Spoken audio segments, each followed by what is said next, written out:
The Pale Lantern, London, 1888. The fog was so thick that night that even the gas lamps seemed to hesitate before trying to pierce it. It was the kind of fog that turned the world into a secret, that swallowed sound and twisted shadow until you couldn't tell where the street ended and nightmare began. I was not meant to be in Whitechapel that night. My name is Elias Harrow, a reporter for the Illustrated London News, assigned to cover the Ripper murders. I had written 3 pieces already, sensational things, half guesswork and half invention. But the editor wanted more blood.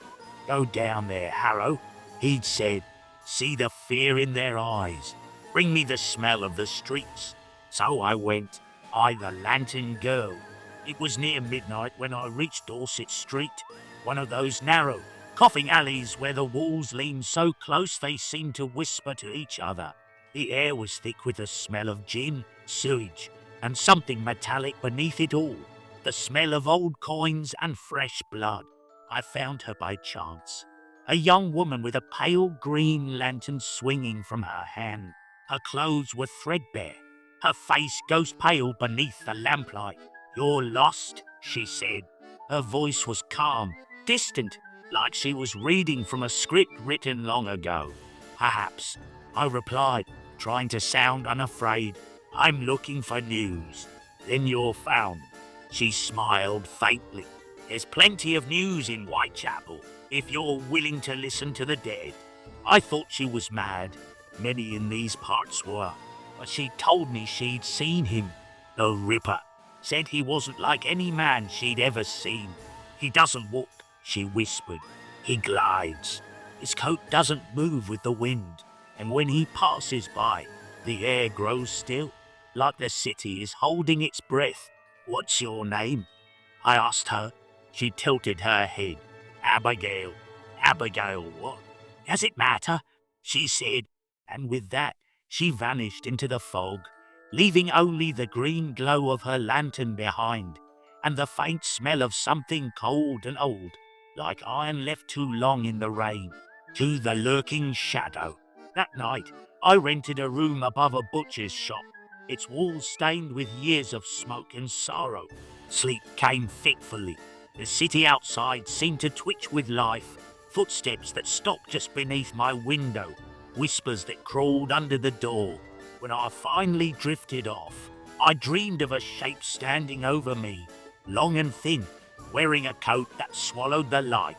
Its face was hidden, but its hands... oh, those hands. They were wrong. Too long, too thin.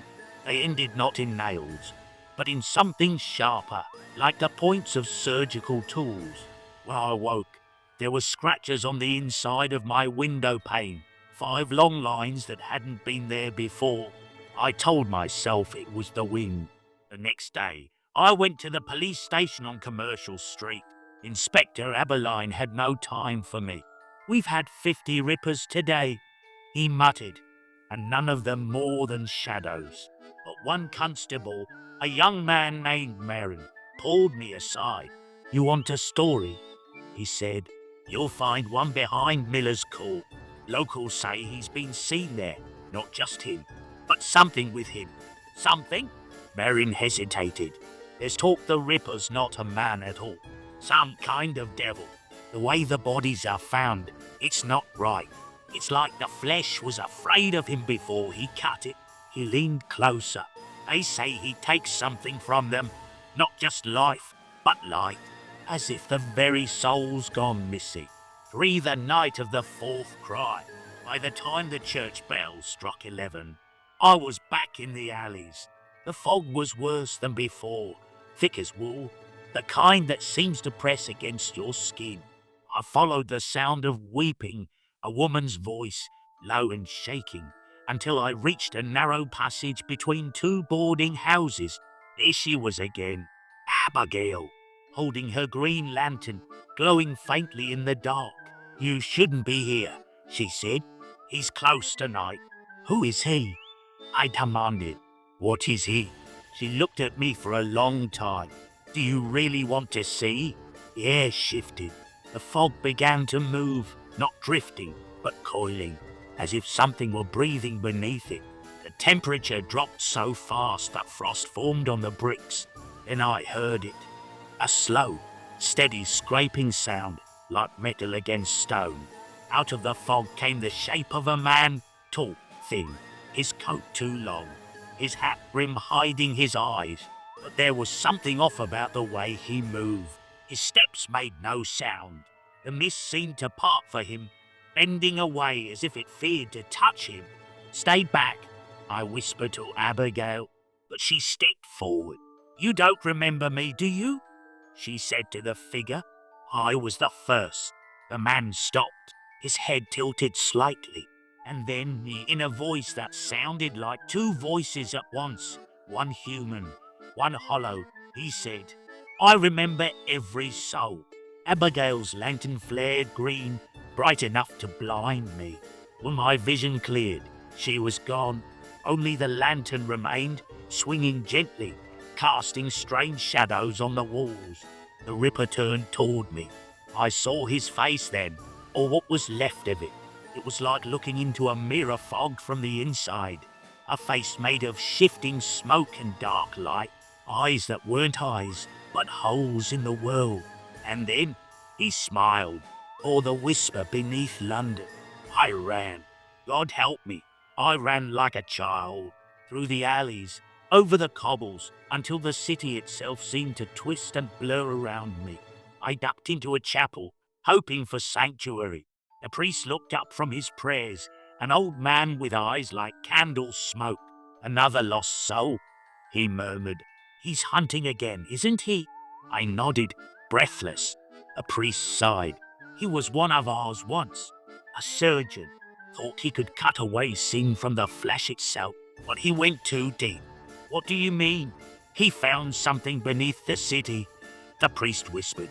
"A tomb older than London, older than man. He called it the heart below, said it spoke to him, offered him knowledge beyond death. When he returned, he was not himself. The priest showed me a mark carved into the church door, a circle with a slit through the middle, like a single, unblinking eye. He carries that mark now, draws it on his victims before he cuts. Every one feeds the thing below. Every soul he takes is a promise." "And the women?" I asked. "Why them? Because they see him for what he truly is," the priest said softly, "and that makes him afraid." A loud crack split the air, the sound of glass shattering. The candles blew out. The temperature fell again. "He's here," whispered the priest. "Run, boy. Be the descent." I fled into the crypts beneath the church. The air was thick with damp and rot.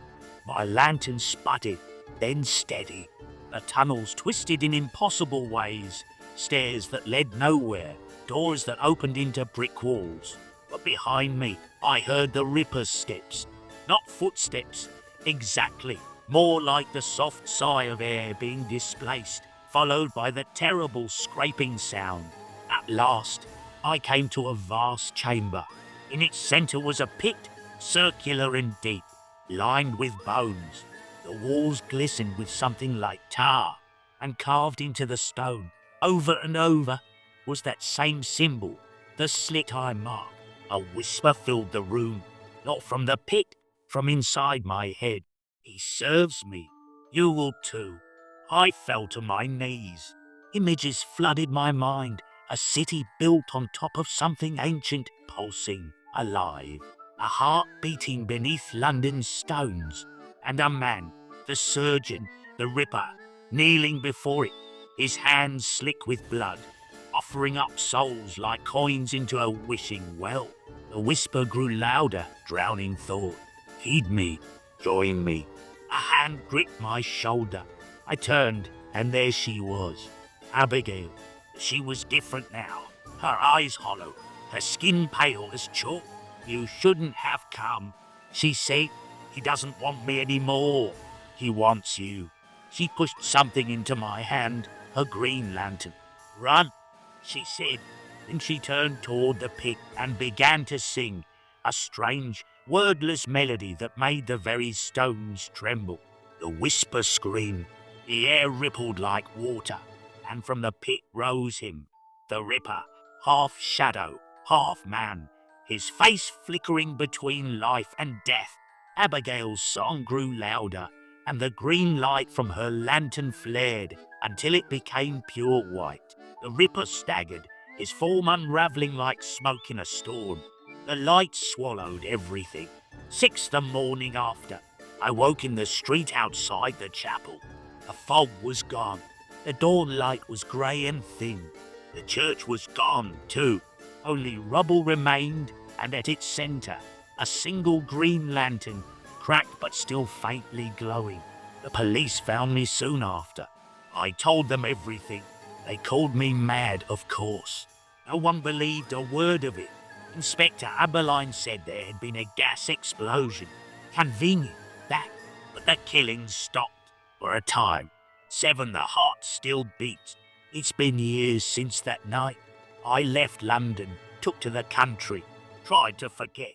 But sometimes when the fog rolls in, I can still hear the faint scrape of metal on stone. A month ago, a letter arrived. No return address. Inside was a single scrap of parchment, and on it, the mark, the slit eye. Last night, the fog came again, and when I looked out my window, I saw her, Abigail, standing in the road, holding the green lantern. She looked exactly as she had all those years ago. You said he was gone, I whispered through the glass. She shook her head. He never dies. He just changes shape. Then she smiled sadly and pointed toward the churchyard beyond the road. The fog there moved in slow circles, pulsing gently, like something beneath it was breathing. And then she vanished. I've been hearing whispers ever since. When I close my eyes, I can feel the pulse beneath the floorboards, the beating of something buried deep, patient, hungry. I've tried to burn the lantern. It won't melt. I've thrown it into the river. It came back, sitting on my desk the next morning, still glowing faintly green. I don't think the Ripper was ever a man. Not truly.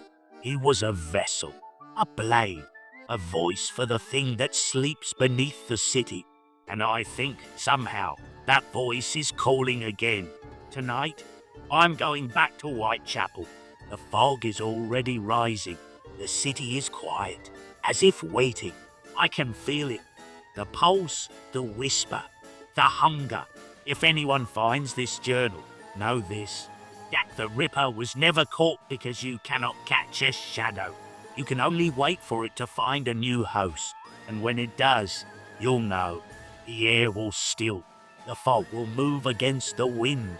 And somewhere in the dark, you'll see a pale green light swinging gently, calling you home.